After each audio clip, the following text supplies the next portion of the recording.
Assalamualaikum warahmatullahi wabarakatuh. Saya Dwi Puspa Syahirah dari kelas 3A Farmasi akan menyampaikan hasil dari jurnal yang membahas mengenai penggunaan polifenilpyrrolidone sebagai bahan pengikat pada formulasi tablet ekstrak daun sirih. Ini adalah jurnal yang saya gunakan. Kemudian yang melatar belakangi terjadinya penelitian ini adalah pemanfaatan daun sirih sebagai salah satu bahan alami yang dapat digunakan untuk pengobatan alergi dengan bentuk sediaan yang praktis dan memiliki efek antihistamin. Kemudian salah satu bentuk sediaan yang tepat dosis dan juga praktis adalah sediaan tablet. Nah, berikut adalah beberapa keuntungan dari sediaan tablet. Nah, yang pertama adalah mudah untuk dikonsumsi, kemudian praktis, jumlah takarannya tepat, juga menutupi rasa pahit dari zat aktif yang digunakan, kemudian stabilitasnya terjaga dalam penyimpanan. Selanjutnya ada alat dan bahan. Nah, alat yang digunakan pada penelitian ini meliputi ada seperangkat alat soklet yang nantinya akan digunakan untuk proses ekstraksi daun sirih, kemudian ada mortir dan stamper, ada perkamen, kemudian ada timbangan analitik yang akan digunakan untuk menimbang bahan-bahan yang akan digunakan, dan yang lainnya.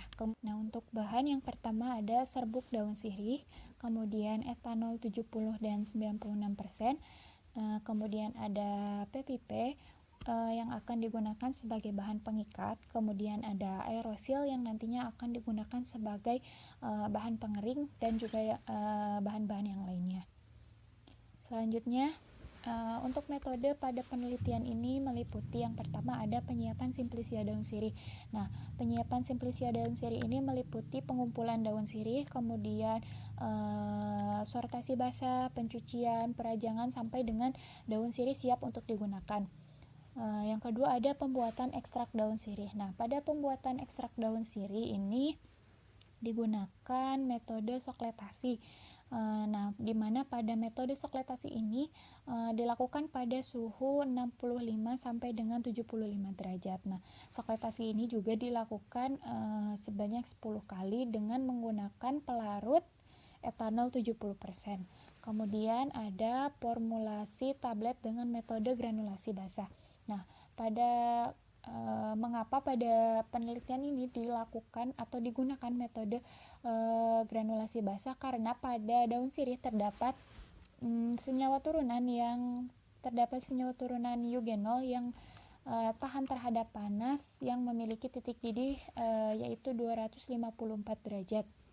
Nah, karena sifat tersebut atau karena hal tersebut maka digunakan metode granulasi basah. Kemudian berikut adalah langkah-langkah yang dilakukan pada formulasi tablet dengan metode granulasi basah. Nah, yang pertama ada menyiapkan alat dan bahan yang akan digunakan. Selanjutnya melakukan penimbangan bahan sesuai dengan bobot yang diperlukan. Selanjutnya ada ekstrak kental daun sirih dimasukkan ke dalam mortir dan dikeringkan dengan aerosol. Selanjutnya ekstrak kering tadi ditambahkan dengan laktosa, lalu dilakukan pengadukan hingga homogen. Selanjutnya ada penambahan Avisel yang sebelumnya sudah dibuat mucilago.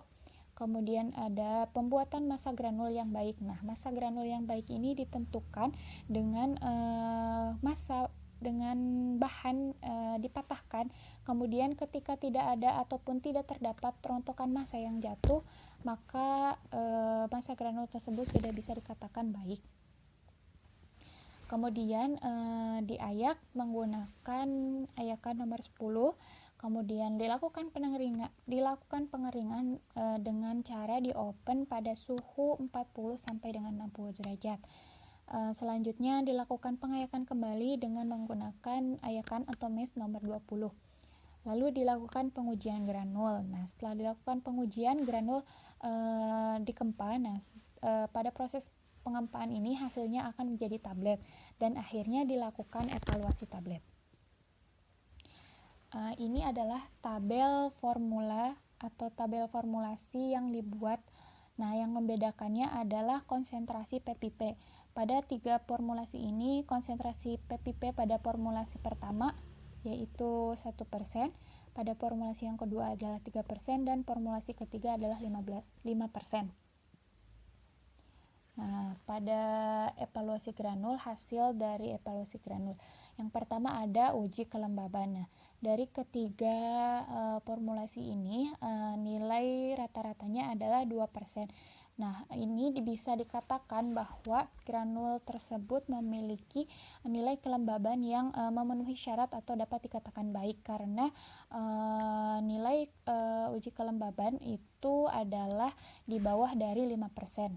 Kemudian ada uji laju air. Nah, uji laju air dan sudut diam ini sangat penting untuk dilakukan karena sifat alir granul akan sangat terpengaruh pada daya alir granul saat proses pengampaan. Nah, uji waktu dan kecepatan alir granul dilakukan untuk mengetahui granul mempunyai waktu dan kecepatan alir yang baik ataupun tidak.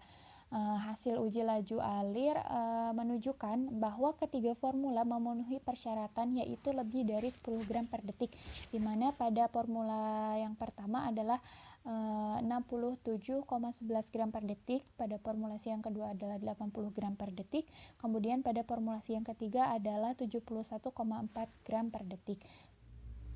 Kemudian dilakukan pengujian sudut diam. Nah, hasil dari pengujian hanya dipenuhi oleh formulasi yang pertama, karena pada formula 2 dan 3 tidak memenuhi persyaratan karena ikatan antara partikelnya besar atau kohesinya jelek sehingga menghasilkan sudut yang besar. Nah, yang terakhir adalah dilakukan uji kompresibilitas. Nah, hasil pemeriksaan indeks kompresibilitas menunjukkan bahwa formulasi 1 dan 2 memberikan nilai alir yang sangat baik. Nah, sedangkan pada formula 2 memberikan sifat yang baik. Nah, hasil pengujian untuk semua formula menunjukkan indeks kompresibilitas granul yang diuji memenuhi syarat, yakni kurang dari 20%. Untuk evaluasi tablet, yang pertama ada uji organoleptis. Nah, didapatkan hasil sediaan tersebut berbentuk bundar, cembung, dan memiliki bau aromatik khas daun sirih. Sedangkan berdasarkan pengamatan warna tablet menunjukkan warna coklat kehitaman. Warna yang dihasilkan oleh seluruh tablet secara visual sudah menunjukkan warna yang seragam. Kemudian ada uji kerapuhan. Pada proses pengujian kerapuhan, tablet yang akan diuji terlebih dahulu diperlakukan sedemikian rupa supaya tidak ada debu yang menempel pada tablet yang akan mempengaruhi bobot dari tablet tersebut. Nah, berdasarkan hasil percobaan, bobot total dari 10 tablet yang diperoleh, persentase kerapuhan tablet adalah 0,322% untuk formula yang pertama, 0,321% untuk formula yang kedua, dan 0,116% untuk formula yang ketiga. Nah, data tersebut menunjukkan bahwa uji kerapuhan pada penelitian ini sudah memenuhi syarat, yaitu di bawah 1%. Selanjutnya ada keseragaman bobot, di mana keseragaman bobot dalam sediaan tablet ketiga formula yang dibuat telah memenuhi kriteria dan tidak ada lebih dari 2 tablet menyimpang dari bobot rata-rata lebih besar dari 5%. Nah, serta tidak satu pun tablet yang bobotnya menyimpang dari bobot rata-rata tablet lebih dari 10% dalam ketiga formula yang dibuat. Kemudian ada uji waktu hancur. Nah, hasil uji waktu hancur tablet menunjukkan tablet anti alergi daun sirih membutuhkan waktu selama 25 menit 2 detik untuk formula yang pertama, 26 menit 33 detik untuk formula yang kedua, dan 28 menit 12 detik untuk formula yang ketiga untuk hancur seluruhnya. Nah, hal ini dinyatakan tidak memenuhi persyaratan karena bisa dikatakan memenuhi persyaratan itu harus memiliki waktu yaitu kurang dari 15 menit. Untuk kesimpulannya, berdasarkan penelitian yang sudah dilakukan, pengikat PPP menghasilkan formula optimum tablet ekstrak sirih, yaitu formula dengan konsentrasi PPP 1%. Nah, di mana pada konsentrasi tersebut telah menghasilkan granul yang terstandar dan memiliki waktu hancur paling kecil. Sekian pembahasan yang bisa saya sampaikan dari hasil jurnal yang saya baca. Mohon maaf bila masih terdapat kekurangan dan kesalahan.